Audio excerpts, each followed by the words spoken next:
L'Argentine vient tout juste de décréter l'état d'urgence alimentaire.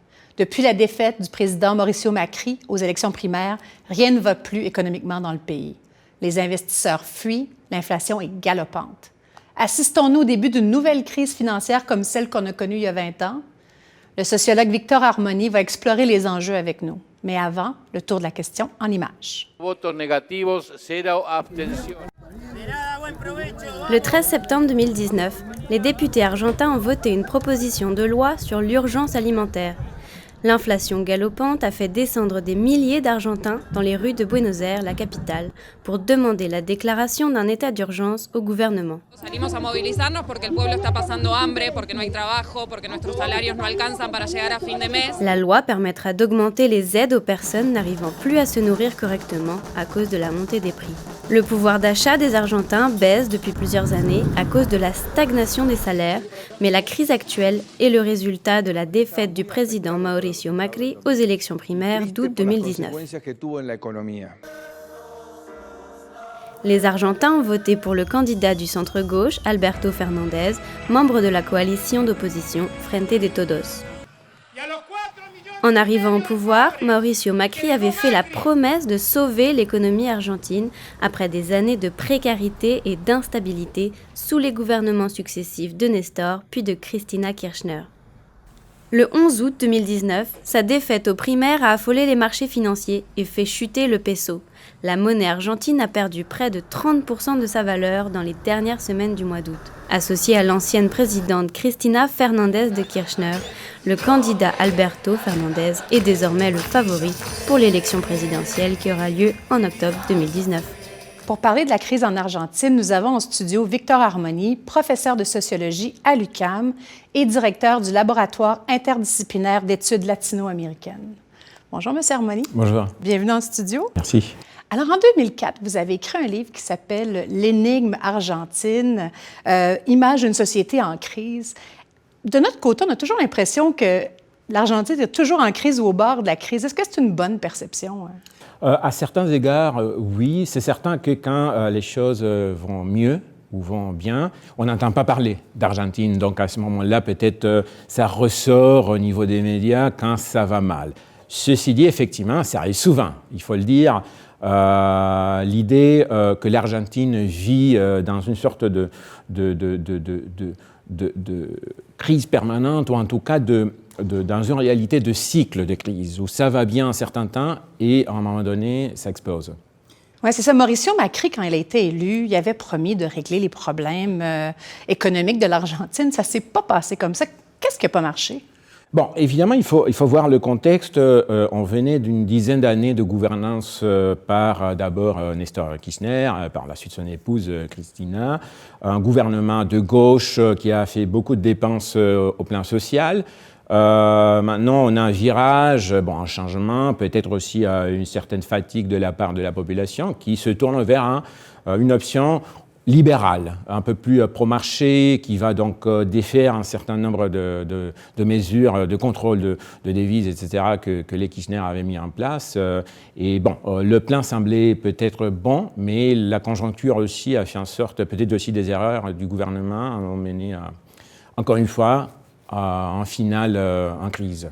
On voit sur l'image qu'on a ici en studio, on parle du FMI. En 2001-2002, le FMI avait été pointé du doigt. C'est encore le cas.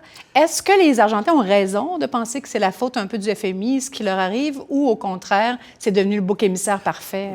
C'est un peu plutôt le fait que le FMI est devenu un symbole.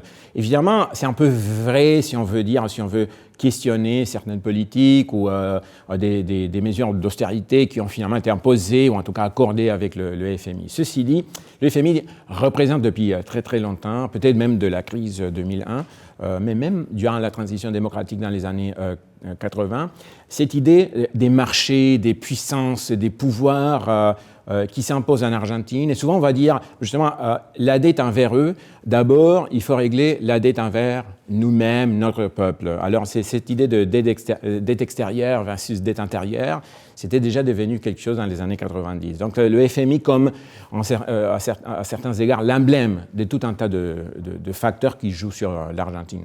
Là, on voyait tout à l'heure, on parlait du fait qu'on a décrété l'urgence alimentaire.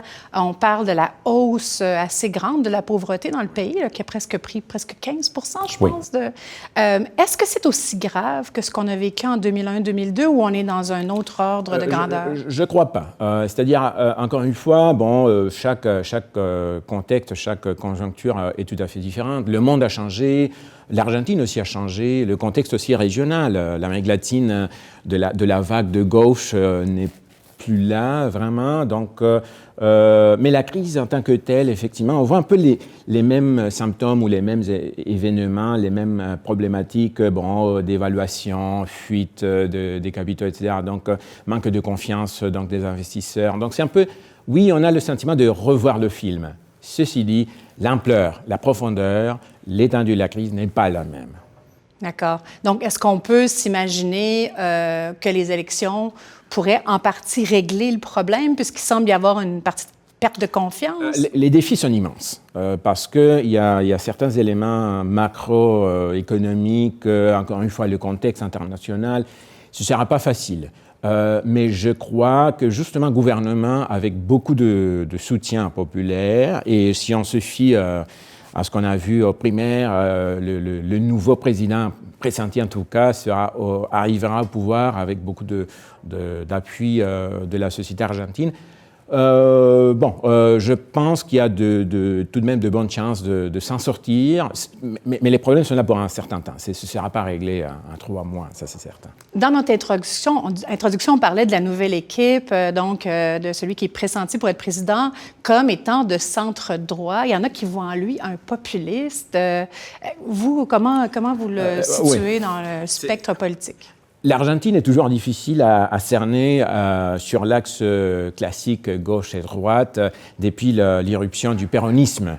Donc ce populisme à certains égards de gauche, à certains égards de droite, à certains égards nationalistes. Donc ça, souvent aujourd'hui on dit la politique est toute péroniste en Argentine, c'est-à-dire elle contient le tout. Alors maintenant on aura un gouvernement qui sera, c'est-à-dire si M. Fernandez est finalement élu formellement, un gouvernement qui revient à certaines positions de gauche, comme dans le temps de Kirchner, mais en même temps, on le voit aussi comme un modéré ou un centriste dans la mouvance péroniste.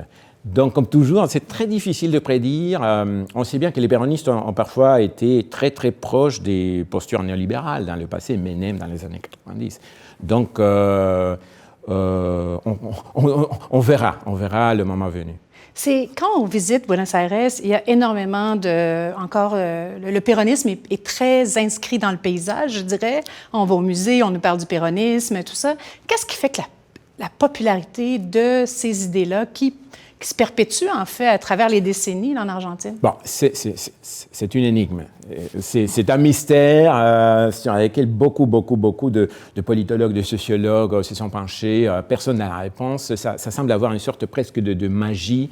Moi, je peux dire qu'essentiellement, il s'agit plus que d'un programme ou d'une plateforme, d'une vision politique, c'est une sorte d'identité politique. Être du peuple, vouloir un pays qui enfin remplit sa promesse de prospérité, qui est capable de fonctionner de manière indépendante par rapport justement au pouvoir étranger, etc.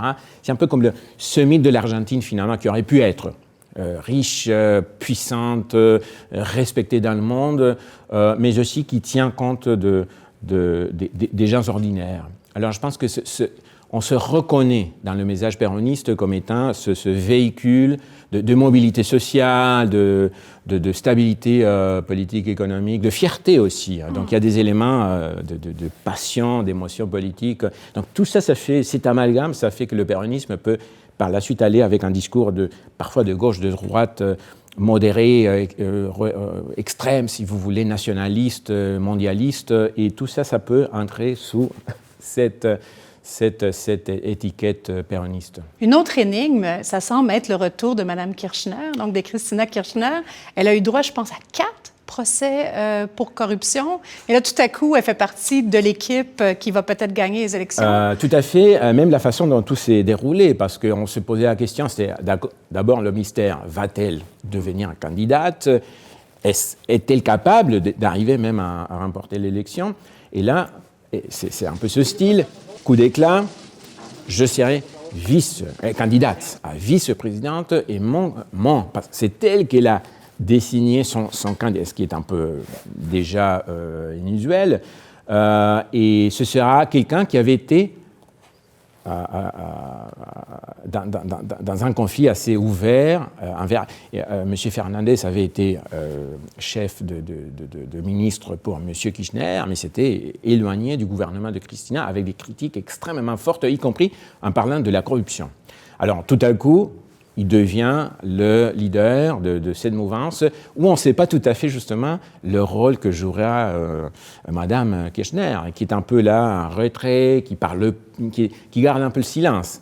Certains disent pour pas susciter un peu rappeler les mauvais aspects de son gouvernement, mais certains se disent bon, ce sera elle le vrai pouvoir. Derrière, finalement, une figure qui était mise pour des raisons électorales.